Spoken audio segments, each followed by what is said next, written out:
So the enemy of cancer, this is where it's at. This is from my perspective. And remember, there's a lot of perspectives and there's a lot of good work being done out there. But my perspective is looking at, well, the most obvious thing we need to look at. And I found through my work that it's always the most obvious things that people tend to be missing out on. Okay, and we don't tend to think of oxygen as being the enemy of cancer, or the oxygen being the enemy of viruses and all. And it is. This is what chemotherapy essentially is hammering holes into cells to make them more permeable, so that the oxygen get into them. And when oxygen gets into them, it will kill the cancer. Okay, but we can do this without having to have chemotherapy. And I focus a lot on this with my work. Okay. Oh, let's just go back up here. Now, when we think about a tumor, all tumors, all solid tumors, cancer tumors are anaerobic in nature without oxygen. Okay, that means without oxygen. This is what a tumor is. This is what a cancer is. It doesn't want the oxygen. It closes itself off from the oxygen. It closes its membranes down. And it starts fermenting. And I'm going to talk about that in a minute, fermenting the sugars, which is where the acid comes from when we talk about cancer. So just remember that it's anaerobic, lack of oxygen, all right? This is a big deal. So we need to do whatever we can in order to maximize oxygen uptake and stimulation. And this is where, okay, once I look at the bloods, a lot of the other work I get the clients to do some testing, some pHs and blood pressures and sugar readings and all this sort of stuff. It's a combination that really gives me a bit of I guess a profile on that body's ability not only to uptake pick up the oxygen in the first place, but to actually deliver that oxygen into the cells, because there are quite a few potential roadblocks that very few of us ever think about. Okay, so it's not just about sitting in an oxygen chamber or doing the right breathing.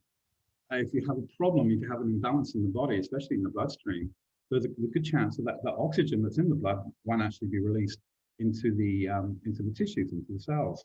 And that's my focus with this work, is to open up those pathways. Okay, and to do that, look, there are a lot of things I would do when I'm working with someone with cancer. There's a lot of variables I look at. Okay, but for the purpose of this presentation, I'm just going to cover two areas of the really most important ones that I come across all the time, the most common. And there's some things that you can do yourself at home right now to be able to to gauge whether your body is in this zone or it's not. Okay, high fasting sugars. This is one of the big ones that I see. We all talk about sugar and we talk about cancer in the same breath. But do we understand the structure, the mechanics behind why that is so? And part of it is because the sugar may feed the cancer cell, for sure. But the big one, because we're focusing on oxygen here, remember, is a very important principle is that blood sugars go up, oxygen levels go down. Okay?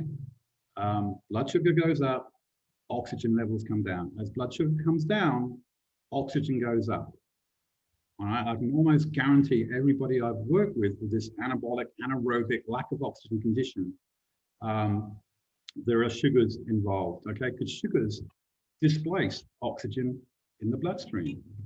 When the blood cell comes along and it looks at a molecule of sugar, it looks at a molecule of oxygen, it will take the sugar first. Okay, this is why sugar hits can make us feel tired, because we don't have much oxygen. Okay, so sugars are a big one. This is why I strongly recommend, if you haven't already got one, regardless if you suspect you may be open to cancer or you might have this environment, regardless of what's going on, I highly recommend you get a glucometer and you start monitoring your fasting blood sugars. Okay, now a doctor will say if you're 100, 110, yeah, you're okay. Not in my world. Okay, you're lacking in a lot of this oxygen. And if you're lacking in this oxygen, which is the enemy for cancer, it's a big deal. Yeah. Okay. I like to try and get as close as to 80 as possible, but as long as you can get below 100, that's a good start. But as your sugars start coming down, your energy will start going up. I promise you. Okay, we've got to start measuring some of these things and being able to understand and interpret what they're telling us, because we have a number of, I cover a number of really, really strong biomarkers that I teach my clients to be able to monitor and to learn how to interpret, because it's your body telling you what's going on. And sugar is one of the big ones. Okay, the other thing with sugar too, high blood sugars attracts calcium in from the tissues. Okay. Because calcium will always follow the sugars. So when we have high sugars, we also have high alkalinity, and we're having a double whammy, because the more alkaline our blood goes, the less oxygen it actually releases into the tissues. It's called the bell curve effect. So there's a combination of issues that may need to be dealt with, but sugars are the big one. Okay. The other one, I mentioned two of the big ones. The other one is an anaerobic cell membrane imbalance, which the cell membranes are stuck to closed. So let's just say our blood was okay. We're picking up the oxygen. We've got good pH balance in our bloodstream, and we're able to release it. And then the oxygen comes up to the cell membranes, and the cell membranes are too closed off. Okay, they're stuck closed. They're stuck in this anaerobic lack of oxygen environment. Okay, that's the other big one. Just a very quick diagram here. You can see, if you look at the cell membranes here, this is outside. This is the outside environment. You can see at a balanced state, these are sterols, saturated fats. See these ones here going across. All right. This is a good balanced state where we have enough permeability in between them, so that actually things, oxygen and other nutrients can actually get into the cell. Now we can start coming to an anabolic state. You can see we've got too many of these blocking off the cells. There's nothing can get in. There's very little can get in, including oxygen. Okay, so this is the anaerobic state. Why are we anaerobic? Why are we stuck in that cell membrane profile? Well, the chances are that we're lacking in unsaturated fatty acids. We have been for quite a while, because it's the unsaturated fatty acids that actually switch membranes open. That's the runny oils, the flaxseed oil, the olive oil, the cannabis oil, hemp seed oil, all this and stuff. These oils open membranes up. Now it's a saturated fats that actually close them down. So more often than not, we find that an anabolic person is more lacking the unsaturated fats, as opposed to too many saturated fats. Okay, you can see with the catabolic state, which is the other end of the spectrum, is when we're open too much, and we have too much oxygen. All right, I'm not going to talk too much about that right now, but that's when we move into more of a open ourselves up for the soft cancers, the blood cancers, whereas the anabolic is more the solid cancers, the tumors. Okay, it's about maintaining that balance. And the good thing is, there's a number of things you can do, not just the oils, but also some minerals, magnesium, MSM, and I'll talk about those in a minute, but you can actually manipulate these cell membranes and actually push them open. Okay, when we talk about the circadian rhythm of life, just very, very quickly, when we wake up in the morning, our cell membranes open, just like a flower. All right, the petals open. Now we're open for business. The sun's coming for the flower. We're bringing in all the nutrition. We're detoxing. Everything's going on in the day, just like a flower. A flower doesn't grow in the day. We don't grow in the day. It's not until the nighttime that our body switches to more of an anabolic, anaerobic, low oxygen environment. Surprise, surprise, we fall asleep. And it's not until, and it's overnight that we're in that anabolic state that we actually regrow and rebuild, so that when we wake up the next day, we are where we were at the day before. Okay.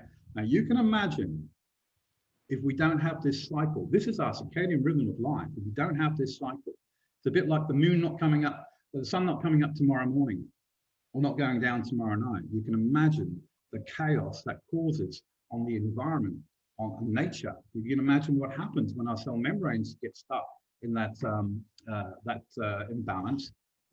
Imagine the chaos within the body, trying to manage things when its whole cycle is out of whack. It's a big, big deal, and it's very, very common. Just very, very quickly, when we talk about fats, what are we talking about? First thing we're going to start looking at is gallbladder. We can start looking at the liver. If we look at the liver and we look at the gallbladder, and we see some stress there, which we will, a good chance we're also going to have stress with the pancreas, which is why we have the sugar problems, which is why we have the oxygen problem. Okay, all right.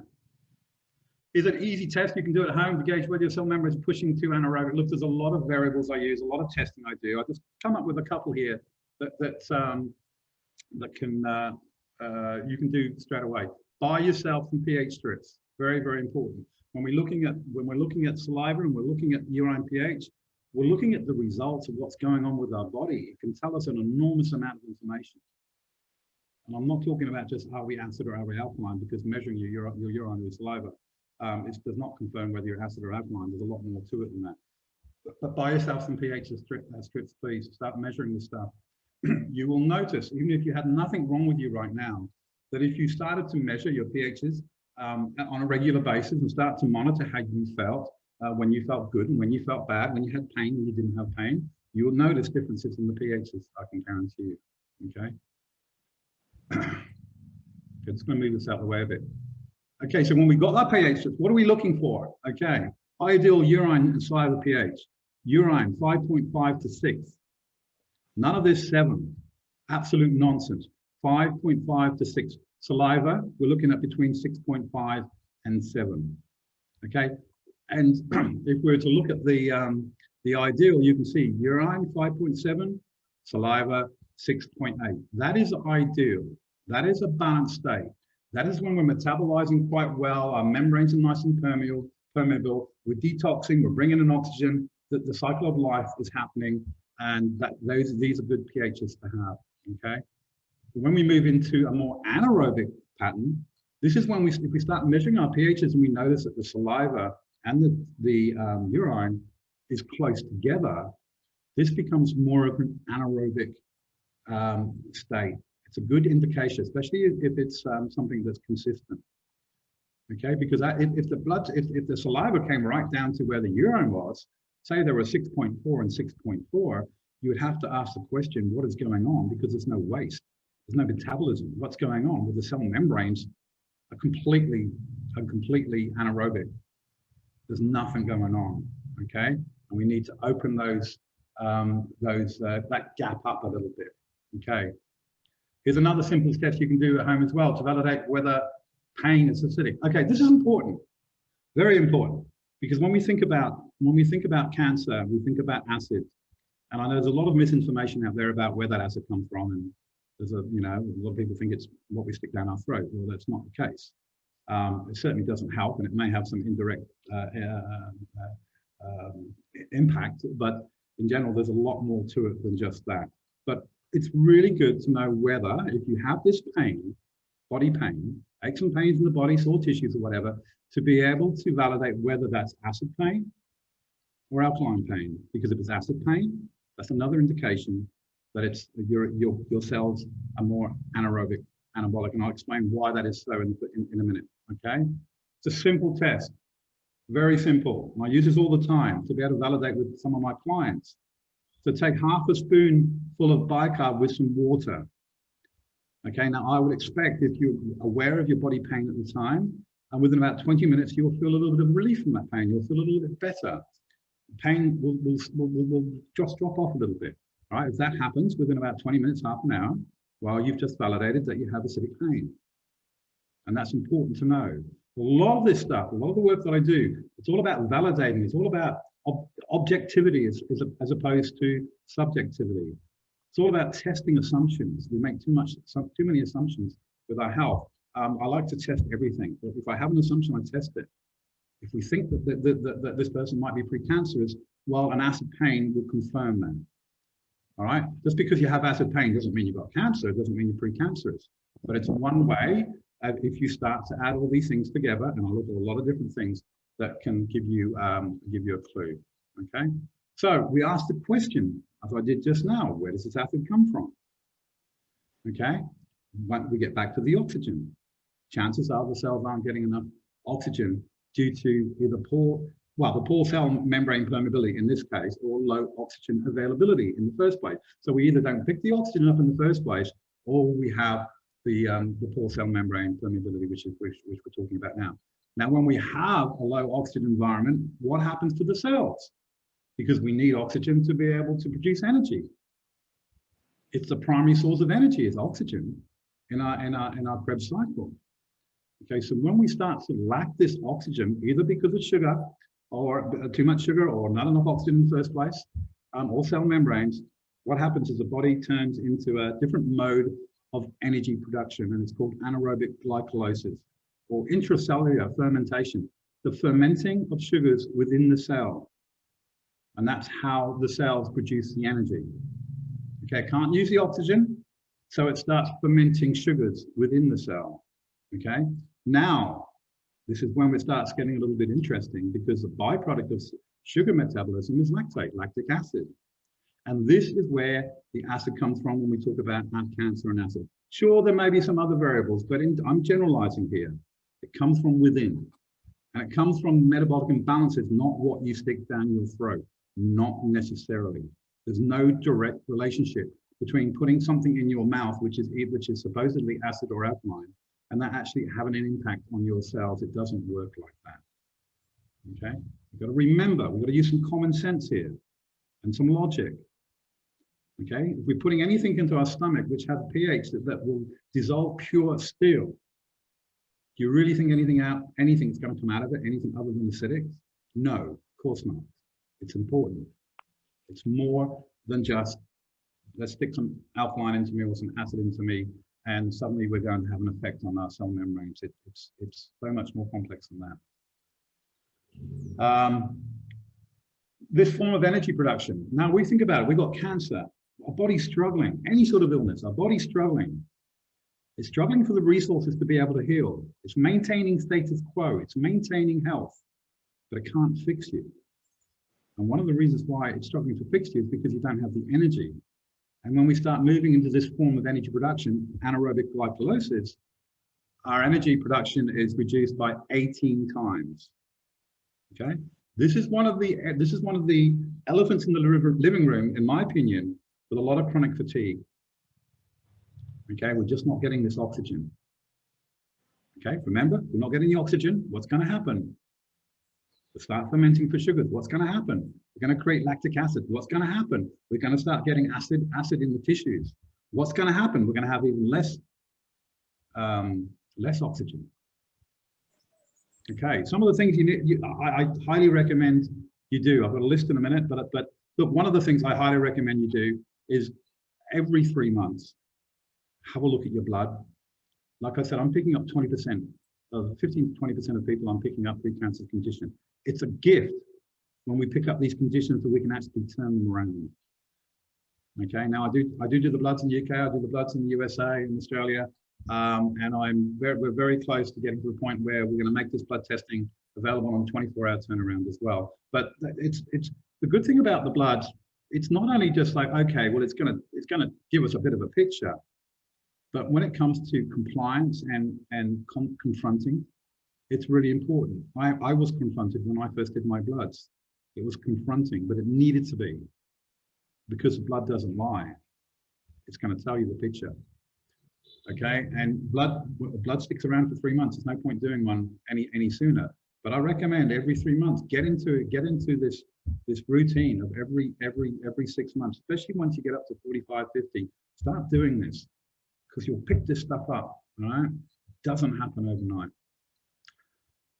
Okay, look, I made a list of a few other things here, just quickly. Just look, there are so many things you can do, and I'm always relatively reluctant to be able to share too much without knowing some of the other variables.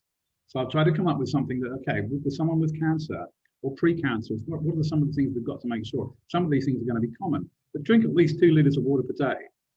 Okay, I would wish I would have $1 for every client that I work with that doesn't drink enough water. And when we consider that our river of life, our bloodstream, is about 80% water, you can imagine how important this stuff is. How can we get nutrition into the cells? How can we get toxins out of the cells if we do not have the river of life, our blood flow? It starts to coagulate, it starts to dry up. What happens to anything that starts to dry up and starts to stop? Anything in life, anything in business. A business stops growing, what's going to happen? Stops moving, it's going to die. If our blood stops moving, what's going to happen? We're going to start degenerating. We're going to be degenerating and heading towards death. Grounding, earthing, very, very important. Just like the river of life is important for circulation, groundings are very important too, because with cancer, we're going to be producing a lot of toxins, a lot of crap, a lot of waste.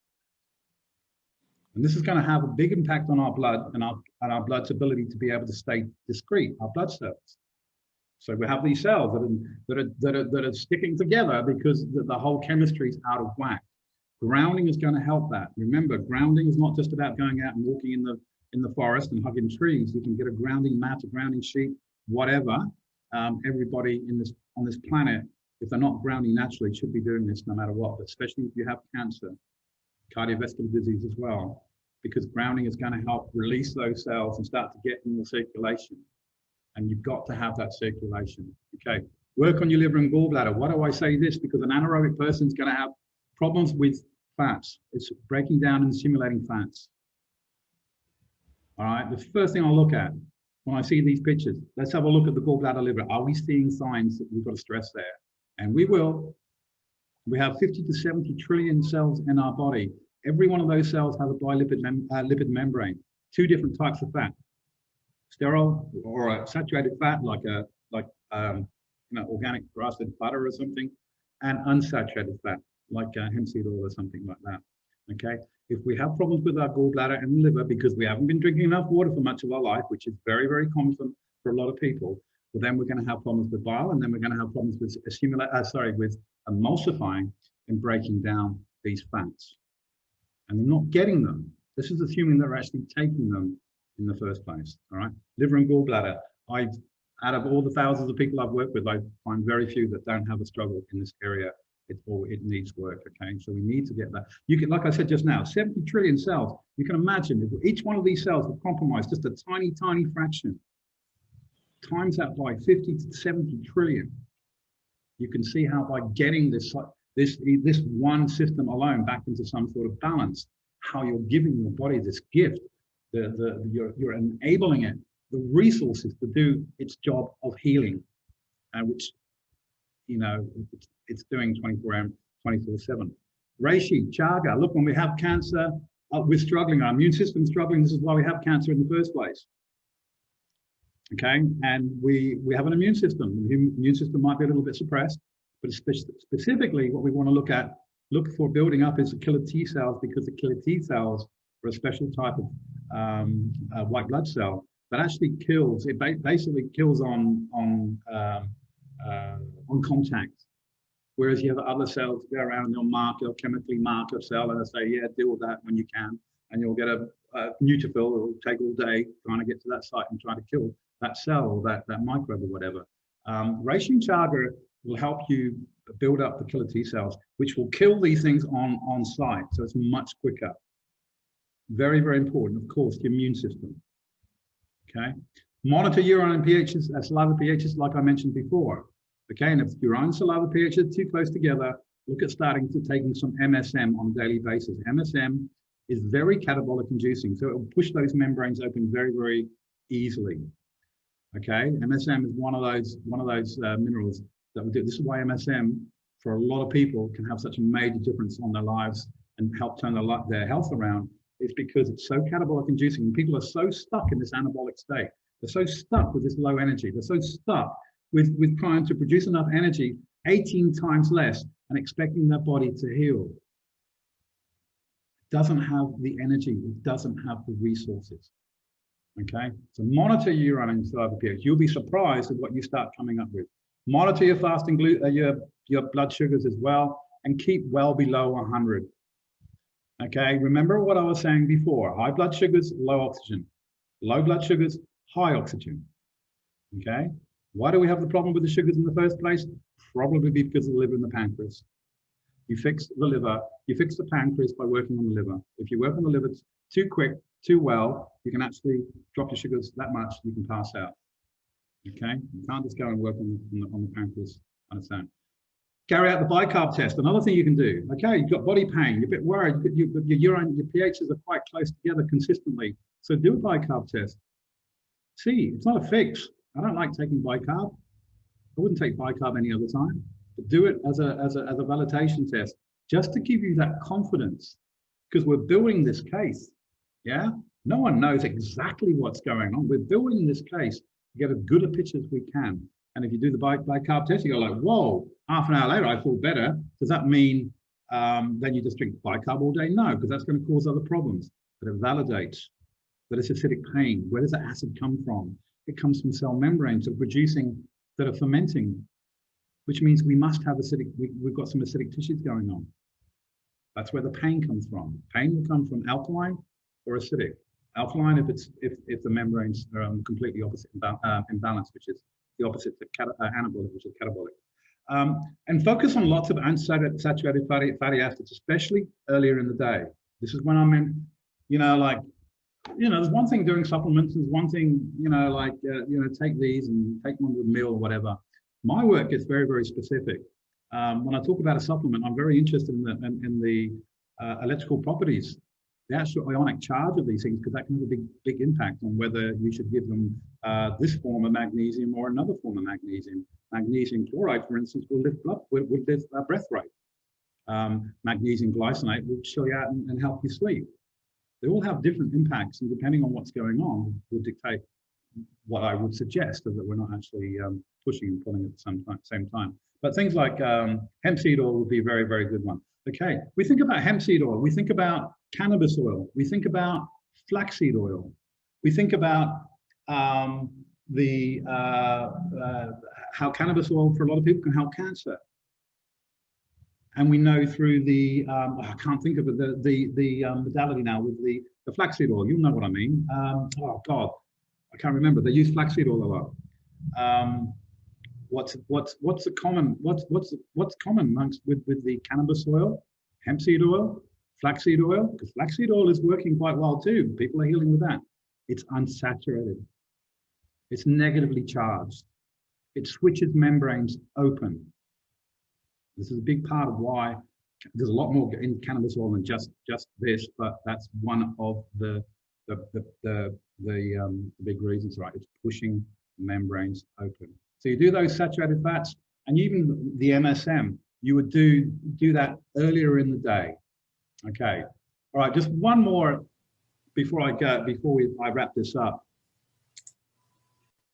Like I said before, look, my view on health, my view on working with someone, and I think Elaine mentioned it before, I certainly don't consider myself to be a healer. I don't think there's any such word as a healer. There's no such thing. There's no way I have the power to be able to enforce healing upon you. Okay, even you don't. All you can do, if you're sick, is because you have a body that's unable to gather up the resources to fix you. Obviously, that's why you're not well. Okay, so my whole focus when I'm working with someone is not on the condition, the cardiovascular, the thyroid issue, the adrenal issue, the anxiety, the depression. They're all just symptoms of a body that's struggling to be able to maintain homeostasis because it's lacking the resources.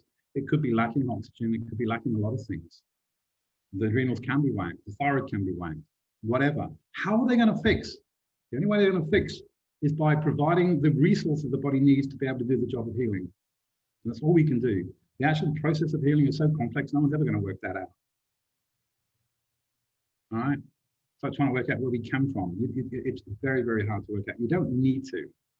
What we need to worry about is fixing the machine, the healing machine, if you like, to be able to make sure that we actually have the resources so the body can go, right, I'm not now fighting fires all day long. We've dealt with that and we've dealt with that. What's the body going to do? The body's going to focus on the most important thing at the time, and it changes constantly. As you start to remove one blockage, enable the body a pathway, what's it going to do? Okay, I'm dealing with that now. I don't have to worry about that anymore. What am I going to do? I'm going to go to the next thing and I'm going to start healing that. The next most important thing on a list of hierarchy based on obviously having to keep you alive.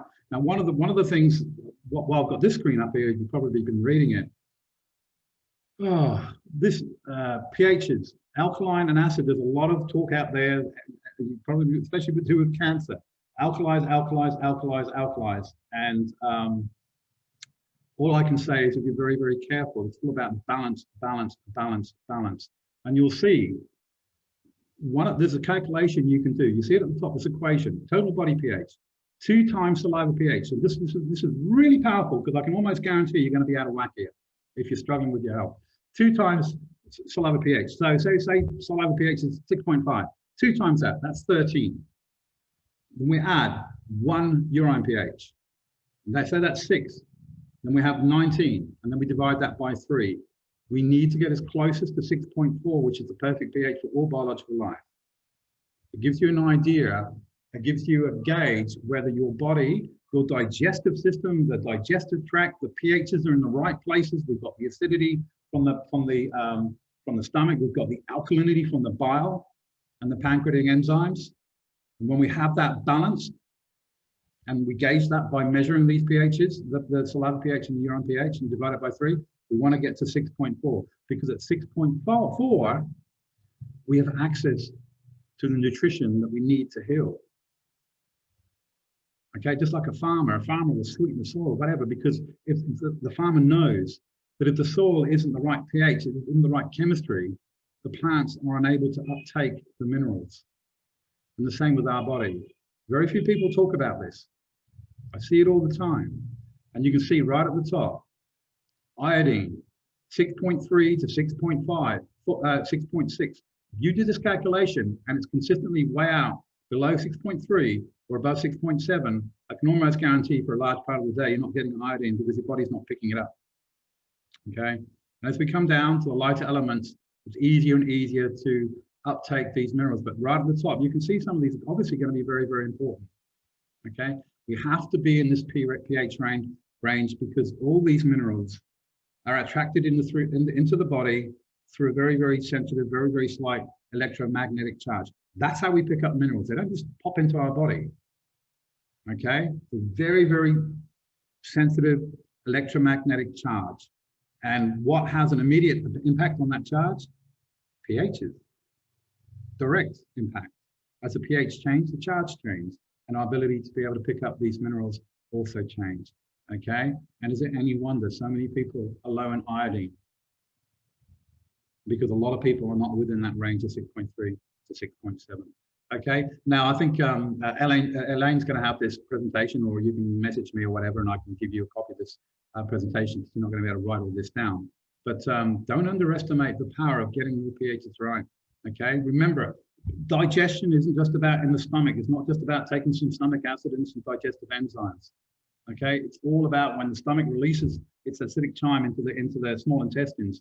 It's about the clashing, the meeting of these opposing forces of alkalinity from the bile and alkalinity from the pancreatic enzymes and the acidity coming from the stomach. It's this clashing that liberates these minerals. And if we get the pH right, we can actually pick these minerals up. There are many, many, many people taking mineral supplementation that aren't getting the minerals because they don't have this right.